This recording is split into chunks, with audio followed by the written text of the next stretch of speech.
What's up, Taiwan? I'm Yvonne with news from here in Taiwan and around the world. A huge cleanup operation is underway in Taiwan after Typhoon Krathon downed trees and triggered flooding in the south of the country. Krathon, which has now been downgraded to a tropical depression, slammed into the port city of Kaohsiung on Thursday morning. Its record-breaking winds leaving a trail of destruction. John Van Trieste reports.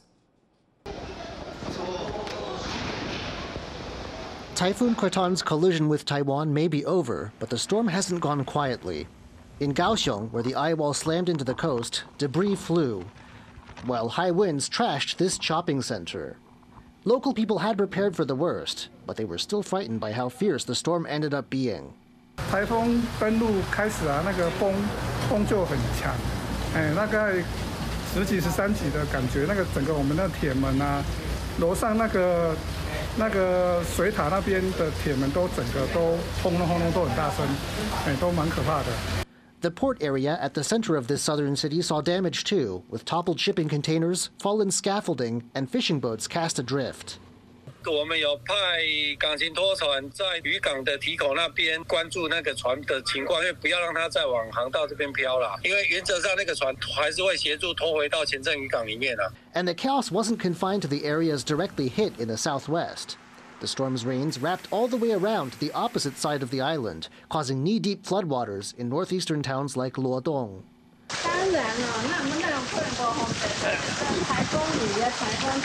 The floodwaters have receded, but waterlogged interiors and debris-filled streets remain, leaving a long period of cleanup ahead. Patrick Chen and John Van Trieste for TaiwanPlus. Rick Glauer has been following the storm all week and now joins us from the capital, Taipei. Rick, how's the weather looking now? Well, just a little bit of rain here in the center of Taiwan's capital, Taipei. People in this shopping district of Zhongshan going about their everyday life. Schools and businesses reopened today. It's now been about 24 hours since Typhoon Krathon hit Taiwan in the southwest. But after it made landfall, it quickly weakened in strength and soon dissipated. Why? Well, that's because as the storm made landfall, it can no longer find fuel from the warm waters of the ocean, and Taiwan's high mountains took out the force of the winds. This is just the second recorded typhoon ever to die over Taiwan like this, and it's also the first typhoon in 47 years to make direct landfall on the city of Kaohsiung, a testament to this truly unusual trajectory of the storm. And while the storm may now be gone, it won't be forgotten. Many communities around the country still dealing with the disaster. Now, thanks, Rick. That was Rick Glauer live for us from Taipei. China has been consistently ramping up its military presence around Taiwan, sending ships and aircraft closer to the country and for longer periods. In an interview with Economist, Taiwan's Navy commander expressed concerns about Beijing's long-term plan to take Taiwan. Reese Ayers is live for us in Taipei with more details. Reese, how is China putting pressure on Taiwan? Well, Yvonne, to use Taiwan's Navy commander Admiral Tang Hua's expression, China is strangling Taiwan like an anaconda, slowly but surely tightening around the country, increasing the number of incursions across the median line, also increasing the proximity and the time that they're spending around the country. Now, to put things into numbers, the number of air incursions at the beginning of this year in January, there were 36 just in that month, up to 193 in August alone. Sea incursions up from 142, almost doubling to over 280 by August. Now, previously, the PLA, that's China's People's Liberation Army, would mostly operate in the south and west of Taiwan during these drills. But after Nancy Pelosi, then House Speaker in the US, visited Taiwan in August of 2022, they really started to ramp up those blockades, completely surrounding Taiwan, even off Taiwan's notoriously difficult to intercept east coast. Then in 2024, before, after President Lai Ching-te was inaugurated, another huge blockade drill, that one including some of the outlying islands of Taiwan, some of which are just kilometers off China's coast. So really demonstrating what China's willing to do in terms of a full blockade, getting closer and closer to Taiwan, strangling it like a snake. Now, Admiral Tang Hua, in that interview with The Economist, said that the PLA is trying to force Taiwan to make mistakes. But Taiwan is trying to strike a balance between appropriately responding to these incursions and drills, but not further provoking China. But actually, some defense analysts are saying that these practice blockades are a gift of sorts to Taiwan, as they give Taiwan's military some insight into what China is planning in the event of a full-scale blockade or invasion. That's also leading Taiwan to look into how it can improve its own communication infrastructure. If China does decide to do a blockade, it's likely going to try and cut Taiwan off from the rest of the world by maybe severing underwater communication cables, something it's done before. So now Taiwan is looking at developing its own Elon Musk Starlink-esque communication system by sending satellites up into the atmosphere. But all of this is putting strain on Taiwan's military. Some defense researchers say that Taiwan has to deploy up to 50% of its vessels just to respond to those Chinese patrols, and that half of Taiwan's vessels are behind on maintenance. So these incursions and drills really putting pressure on Taiwan's military. Admiral Tang Hua also saying that China is ready to blockade Taiwan any time that they want. That's really putting pressure on Taiwan to make sure that it's ready as soon as possible. Thanks, Reese. That was Reese Ayers reporting live from Taipei. 2 Chinese tourists in Taiwan have been deported after interfering with the protest organized by Hong Kongers on China's National Day. The 2 disrupted the event by tearing down their banners and saying Taiwan and Hong Kong are part of China. Police were called and they asked the 2 to leave. The Mainland Affairs Council later found that the 2 had falsified their reason for entering the country and they were deported. North Korea has mocked South Korea's Armed Forces Day parade, calling it a clown show. According to North Korean state media, North Korean leader Kim Jong-un's sister downplayed the South's military capabilities.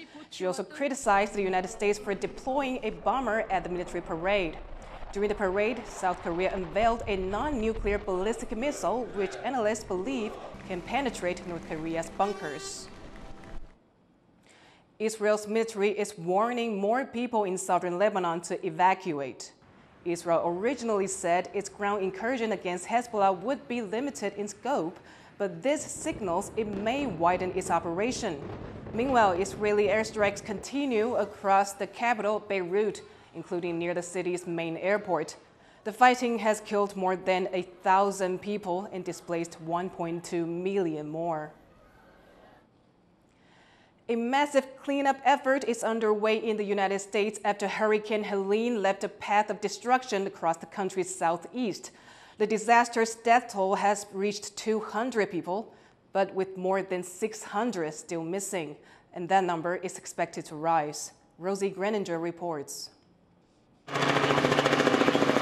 A week after making landfall, the full extent of Hurricane Helene's destructive path across the United States southeast becomes clearer. Helene unleashed devastation on homes in North and South Carolina, Georgia, Florida, Tennessee, and Virginia. At least 200 people have been confirmed dead, making it the deadliest storm to hit mainland America since Hurricane Katrina in 2005. And that toll is expected to rise, with a massive search and rescue operation underway for hundreds of people still missing. There are 92 rescue teams out working, doing search and rescue right now. We also know there are going to be a significant number of fatalities here. The devastation was beyond belief. The Category 4 storm with winds of 225 kilometres per hour unleashed some of the worst flooding seen here in decades, sweeping away homes, cars and roads.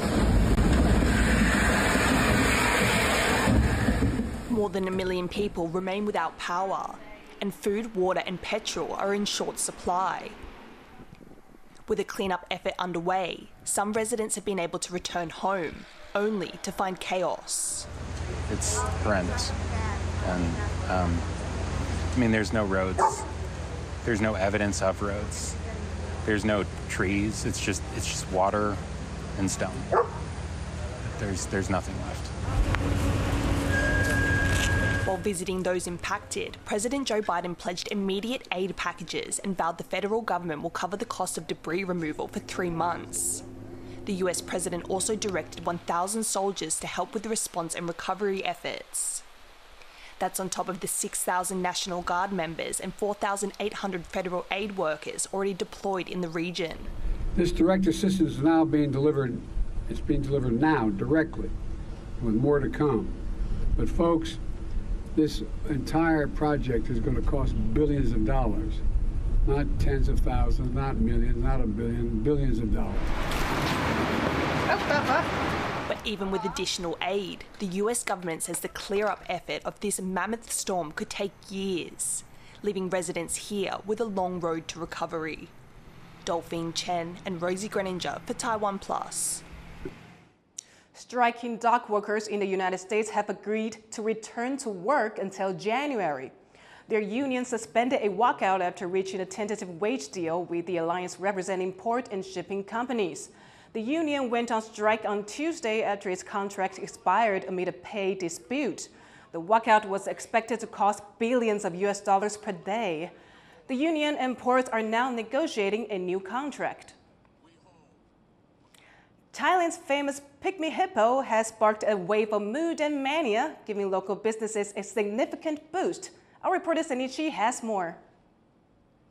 With her pink cheeks, natural cuteness and irresistible charm, Deng is taking social media by storm. The Pygmy Hippo from Thailand has helped the Kalkyu Open Zoo generate over 500,000 US dollars in ticket sales since September, boosting local businesses in a wave known as Deng Mania. In Bangkok, one cafe has been slammed with orders since it began creating hippo-shaped delights. ตั้งแต่มีเค้กน้องหมูเด้งเข้ามาก็คือเราไม่ได้หลับไม่ได้นอนเลยครับก็คือมานั่งทำน้องหมูเด้งทุกวันจนถึงเช้าเลยแล้วก็สามารถสร้างรายได้เป็นหลักแสนได้เลยภายในระยะเวลา10 วันนะครับผม And it's not just the cake's cuteness. Customers also love the taste. ก็อร่อยดีค่ะเนื้อเค้กแบบว่านิ่มๆแล้วก็มีซอสสตรอเบอรี่อร่อยค่ะ Meanwhile, other businesses have seized the opportunity to profit from Deng Mania, including the booming blind box art toy market in Thailand. เราก็เลยโอ้โหตอนนี้แบบเหมือนโดนน้องหมูเด้งสะกดจิตเราก็เลยอยากทำเบบี้ฮิปโปอ่ะเหมือนหมูเด้งอย่างเงี้ยเป็นเวอร์ชั่นของตัวเองเราก็เลยทำออกมาเรารู้สึกว่าตอนเนี้ยกระแสของกล่องสุ่มในประเทศไทยอ่ะเป็นกระแสที่ดีเราก็เลยทำมาให้คนสุ่มเลยละกันเราก็ตั้งชื่อเขาเลยหมูจุ่ม Thanks to Deng's charm, the artist says sales of mystery boxes shot to over 1,000 within a week of the product's launch. That's a figure that typically takes an entire month to reach. Now, with Deng's influence extending beyond the digital world to consumers overseas, she's boosting businesses from cosmetics to fashion, bringing significant benefits to her country in more ways than one. Howard Zhang and Sani Chi for TaiwanPlus. Thank you for watching What's Up Taiwan. You can visit the TaiwanPlus website or follow our social media for more stories from Taiwan and around the world. Now, before we go, take a look at this rare Ring of Fire solar eclipse seen from Argentina's Patagonia. I'm Yvonne Yang. Take care, and I'll see you next time.